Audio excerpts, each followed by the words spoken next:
हनुमान् श्रीपदो वायुपुत्रो रुद्रो नघोजरः अमृत्यवीरवीरश्च ग्रामवासो जनाश्रयः धनदो निर्गुणः शूरो वीरो निधिपतिर्मुनिः पिङ्गाक्षो वरदो वाग्मी सीताशोकविनाशकः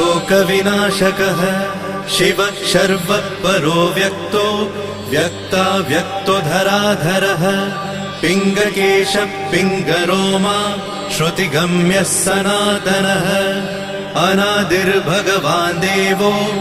विश्वहेतुर्जनाश्रयः आरोग्यकर्ता विश्वेशो